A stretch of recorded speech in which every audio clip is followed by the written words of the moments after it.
اگر ان کے دسترخوانوں پر اور شاہی دسترخوانوں پر شاہی میزبانوں کے یہاں بھی اگر ان کے ہاتھ سے لقمہ گر جاتا تھا تو اس کو دسترخوان سے اٹھا کر کے کھا لیتے تھے اور اس کے اندر اپنا فخر سمجھتے تھے. وہ یہ نہیں کہتے تھے کہ نہ یہ شاہی دسترخوان ہے، یہاں سے اگر اٹھا کر کے گرا ہوا لقمہ کھا لیں گے تو اس کے اندر ہمارے اوپر کوئی داغ لگ جائے گا، کوئی دھبا لگ جائے گا. نہ، وہ کہتے تھے میرے نبی کی سنت، میرے نبی کا طریقہ ہے، میں اس کو چھوڑ نہیں سکتا. تو گویا جو آج کل ان تہواروں کے اندر یا یہ کہ عام دنوں کے اندر، چاہے وہ شادی بیاہ کا یا اور خوشی کا موقع ہو، وہاں پر جو آج کل ہمارے نوجوانوں کے اندر جو شوق چڑھ جاتا ہے پٹاخوں کا، آتش بازی کا، تو شریعت نے اس چیز سے کیا کیا ہے؟ صاف طور سے منع کیا ہے. الحمدللہ الحمدللہ وکفا وسلام علی عبادہ الذین اصطفی، اما بعد. محترم ناظرین کرام، قرآن کریم کے اندر اللہ رب العزت نے ارشاد فرمایا وَلَن تَرْضَىٰ عَنْكَ الْيَهُودُ وَلَا النَّصَارَىٰ حَتَّىٰ تَتَّبِعَ مِلَّتَهُمْ. اسی طرح سے حدیث مبارکہ کے اندر اللہ کے نبی صلی اللہ علیہ وسلم نے ارشاد فرمایا من تشبہ بقوم فہو منہم او کما قال علیہ الصلوۃ والسلام. دیکھیں میرے بھائی، اللہ رب العزت نے مسلمانوں کو اپنی زندگی گزارنے کے لیے ان کے سامنے ایک دستور حیات رکھا، قرآن مقدس ان کے ہاتھوں میں دی اور اپنے انبیاء کا، اپنے نبیوں کا، رسولوں کا مبعوث فرما کر ان کو یہاں پر بھیج کر انسانوں کے سامنے حق کو واضح کر دیا، باطل کو واضح کر دیا. اگر آپ اس راہ پہ چلو گے تو تم کامیاب ہو، اگر اس راہ سے ہٹ کر کے چلو گے تو تم ناکام ہو. یہ چیز اللہ رب العزت نے لوگوں کے سامنے واضح اور ظاہر کر دی. لیکن کچھ مسلمان جو موجودہ دور کے اندر وہ اپنے اعمال سے، اپنے اخلاق سے، اپنے حلیے اور اپنے کردار سے دوسری قوموں کی مشابہت اختیار کر کے، دوسری قوموں کے ساتھ مل جل کر کے اس طرح سے زندگی گزارتے ہیں اور ان کے ساتھ میں اس طرح گھل مل جاتے ہیں اور وہ کہتے ہیں کہ جب ہم اس طرح سے ان کے ساتھ میں کندھے سے کندھا ملا کر کے چلیں گے تو یہ ہمارے لیے بھی خیر ہے، ان کے لیے بھی خیر ہے.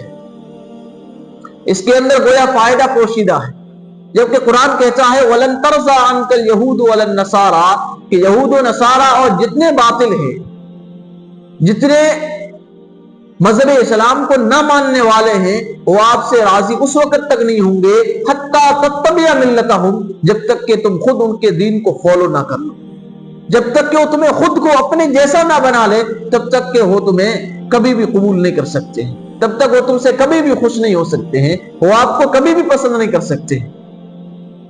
تو جو آج کل مسلمانوں کی جو ذہنیت ہے، جو غلامی والی ذہنیت ہے، اس ذہنیت کے ساتھ میں یہ سوچتے ہیں، یہ خیال رکھتے ہیں، یہ فکر رکھتے ہیں کہ ہم اگر ان کے جیسا بن کر کے اگر زندگی گزاریں گے، ان کی نقالی کریں گے، ان کی پیروکاری کریں گے، ان کو فالو کریں گے تو گویا اس طرح سے ہماری زندگی بھی اچھی ہوگی اور ان کے ساتھ میں ہم گویا اچھی دوستی اور یاری لگا کر کے ہم زندگی گزار دیں گے. ایسا نہیں ہوگا. اللہ کے نبی صلی اللہ علیہ وسلم نے تشابہ اور مشابہت کی بڑی سخت وعید ارشاد فرمایا من تشبہ بقوم فہو منہم، جو کسی قوم کی، کسی ذات اور کسی قوم کی اگر مشابہت اختیار کرتا ہے تو وہ بھی انہی میں سے ہوگا.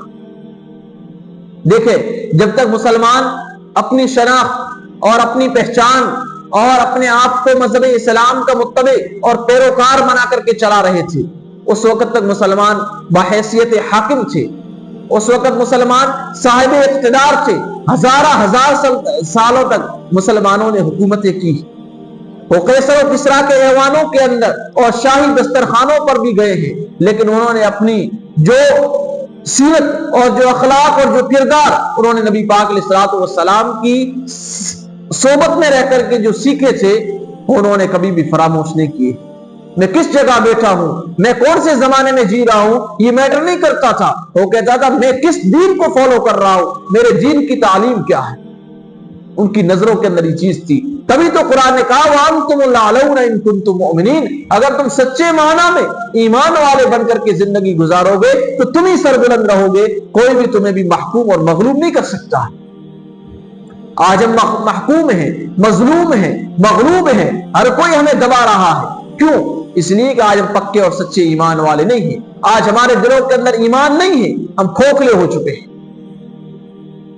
اسی تعلق سے میں کچھ باتیں آپ حضرات کے سامنے رکھنا چاہتا ہوں۔ دین کس چیز کا نام ہے؟ دین نام ہے تسلیم اور رضا کا۔ جب آپ کے سامنے ایک چیز واضح ہو جائے، ایک حکم واضح ہو جائے کہ قرآن نے آپ کو یہ کہا ہے، حدیث میں آپ کو یہ حکم دیا گیا ہے، آپ کا نبی آپ سے یہ چاہتا ہے، تمہارا خدا تم سے یہ چاہتا ہے، جب یہ بات تمہارے سامنے آ جائے تو پھر اس وقت میں تو اپنے سر کو تسلیم خم کر لو، جھکا لو اپنے سر کو، کہہ دو کہ ہاں جیسا شریعت نے کہا ہے میں نے اس کو مان لیا ہے، آمنا صدقنا، جیسا کہا ویسا میں نے تسلیم کر لیا ہے۔ یہ مت کہو کہ اس کے اندر حکمت کیا ہے، اس کے اندر فائدہ کیا ہے، اس کے اندر نقصان کیا ہے، یہ چیزیں مت دیکھو۔ آج کل ہمارے مسلمانوں کا، مسلم قوم کا، مسلم سماج کا اور خاص طور سے مسلم نوجوانوں کا یہی نظریہ بن چکا ہے۔ وہ مذہب اسلام کے ہر ایک حکم کو، دین اور شریعت کے ہر ایک حکم اور ہر ایک مسئلے کو وہ یا حکمت کی طرف سے دیکھتے ہیں کہ اگر میں برقع پہنوں گی، میں پردہ کروں گی، اس کے اندر کیا حکمت ہے، کیا فائدہ ہے؟ اگر میں اس فیشن کو نہیں فالو کرتی ہوں اس کے اندر میرا کون سا فائدہ ہے؟ تو گویا شریعت کے حکم کے اندر فائدے اور حکمت نہیں دیکھی جاتی ہے۔ وہاں ما آتاکم الرسول فخذوہ وما نہاکم عنہ فانتہوا، جو رسول دے رہا ہے لے لو، جس سے روک رہا ہے اس سے باز آ جاؤ، اس سے اجتناب کرو، یہ شریعت کا حکم ہے۔ یہ نہیں ہے کہ تمہارے حکم کے اندر یہ ٹٹولتے پھرو، یہ ڈھونڈتے اور تلاش کرتے پھرو اس کے اندر حکمت کیا ہے، اس کے اندر فائدہ کیا ہے۔ آج ہم اگر کوئی مغربی فیشن ہمارے سامنے آتی ہے، اگر کسی انگریز کی، کسی گورے کی اگر ہمارے سامنے کوئی بات سامنے آتی ہے، اگر وہ اپنی پینٹ کو پھاڑ کر کے آ گیا، ہم صبح میں اس کی پیروی کے اندر، اس کی اتباع کے اندر اس کو فالو کرتے ہوئے ہم فیشن کے نام پر اپنے کپڑوں کو بھی پھاڑ کر کے نکل جائیں، وہاں ہمارے دماغ کے اندر یہ بات نہیں آتی ہے کہ پھٹے ہوئے کپڑے پہننے کے اندر کون سی فائدہ، کون سی حکمت پوشیدہ ہے۔ ظاہر بات ہے وہاں ہماری عقل بھی کہتی ہے کہ کوئی فائدہ نہیں ہے، لیکن پھر بھی ہم اس کو مان لیتے ہیں۔ لیکن دین کا حکم آئے گا تو وہاں پر اب حکمتیں تلاش کرنے لگ جائیں۔ خیر، آج میں خاص ٹاپک کے ساتھ آپ حضرات کے سامنے آیا تھا۔ دین اسلام نے ہمیں دیگر اقوام سے مشابہت اختیار کرنے سے اور ان کے ساتھ رہنے سے ہمیں منع کیا ہے۔ 4 قسم کے امور ہیں جس سے عامت الناس کو روکا گیا ہے۔ اعتقادیات جو ہمارے عقائد ہیں، عقائد ہمارے غیروں کے ساتھ میں نہیں میچ ہونے چاہیے۔ اسی طرح سے جو ان کے جشن ہیں، جو ان کے تہوار ہیں، ان سے بھی ہمیں کیا رہنا چاہیے، دور رہنا چاہیے۔ مذہب اسلام کے اندر صرف 2 ہی تہوار اور 2 ہی عیدیں ہیں، عید الفطر اور عید الاضحیٰ، اس کے اندر اور کوئی تہوار ہمارا نہیں ہے۔ اسی طرح سے عبادات کے اندر اور عادات اور اطوار اور کردار کے اندر، اپنی وضاحتہ کے اندر بھی ہمیں غیروں سے کیا رہنا ہے، ممتاز اور جدا رہنا ہے۔ آج کل جو یہ وقت چل رہا ہے جس کے اندر غیر مسلم بھائی اور جو غیر مسلم برادری ہے ان کے یہاں ایک تہوار اور ایک فیسٹیول ہے، وہ ہے دیپاولی کے نام سے، جس کو آج کل ہم دیوالی کے نام سے جانتے ہیں، جس کے اندر پٹاخے جلانا، آتش بازی کرنا۔ تو ایک مسلمان کے لیے ان سارے امور سے اپنے آپ کو بچانا یہ انتہائی ضروری ہے۔ اب آپ کہیں گے کیوں ضروری ہے؟ دیکھ میرے بھائی، آگ جلانا، آگ ہی کیا ہے، آگ خدا کی مخلوق ہے، لیکن اس کے اندر جو صفت ہے وہ بسم کر دینے کی ہے اور جلا کر کے خاکستر کر دینے کی ہے۔ اس کی ایک ہلکی سی چنگاری اگر کہیں پہ جا کے ڈل جائے تو کیا کر دے گی، وہاں کے ساری چیزوں کو جلا کر کے خاک کر دے گی۔ اور یہ کتنی خطرناک چیز ہے کہ اس آگ کے ذریعے سے اللہ رب العزت نے شیطان مردود کو بنایا ہے، اور اسی آگ کے ذریعے سے اللہ رب العزت نے جہنم کے اندر عذاب بھی رکھا ہے۔ جو خدا کے نافرمان بندے ہوں گے ان کو اللہ رب العزت کس سے عذاب دیں گے؟ اسی آگ کے ذریعے سے عذاب دیں گے۔ اور یہ آگ کا عذاب ایک ایسا عذاب ہے جس کو اللہ رب العزت نے اپنے لیے خاص کر دیا ہے کہ کوئی انسان کسی دوسرے انسان کو یا دوسرے جاندار کو آگ کے ذریعے سے عذاب نہ دے۔ شریعت کے اندر اس کو ناپسند قرار دیا گیا ہے۔ اسی طرح سے قرآن کریم کے اندر اللہ رب العزت نے فرمایا یا ایھا الذین آمنوا قوا انفسکم واہلیکم نارا، اے ایمان والو تم اپنے آپ کو بھی اور اپنے گھر والوں کو بھی آگ سے بچاؤ۔ تو گویا آگ تو اتنی خطرناک چیز ہے، قرآن کے اندر، احادیث کے اندر گویا کس طرح تاکید کے ساتھ اس سے دور رہنے کا حکم دیا گیا ہے۔ ہاں ظاہر بات اس کے اندر انسان کی ضرورت پوشیدہ ہے تو اس کو ضرورت تک آپ محدود رکھیں، جہاں تک آپ کی ضرورت ہے وہاں تک آپ اس کو استعمال کریں، جہاں آپ کی ضرورت پوری ہو جائے پھر وہاں اس چیز کو استعمال نہ کریں۔ اب آپ یہ جو دیپاولی ہے یا یہ دیوالی ہے یہ کیا ہے، یہ کیوں منائی جاتی ہے؟ تو جو غیر مسلم بھائی ہیں، ان کی جو مذہبی کتابیں ہیں ان سے ہمیں یہ چیز پتا چلتی ہے کہ ان کے جو بھگوان شری رام یہ جب ایودھیا واپس آئے تھے 14 سال جنگلوں کے اندر بتا کر کے اپنی بیوی سیتا اور اپنا جو چھوٹا بھائی تھا لکشمن اس کے ساتھ میں 14 سال انہوں نے جنگل کے اندر گزر بسر کیے، اور اس کے بعد میں جب دوبارہ وہ ایودھیا کے اندر آئے تو ان کے استقبال کے اندر اور ان کے ویلکم کے لیے، ان کو خوش آمدید کہنے کے لیے وہ اس طرح سے کیا ہے جشن منایا گیا تھا، جس کو آج کل یہ لوگ دیوالی کے نام سے مناتے ہیں۔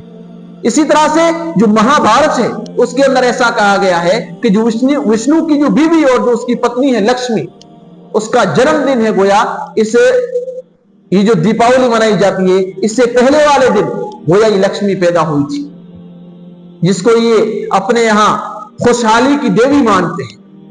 ان کے نظریے اور ان کے عقیدے کے مطابق جو ان کی خوشحالی کی دیوی ہے لکشمی، اس کا گویا جنم دن ہے، جس کے جنم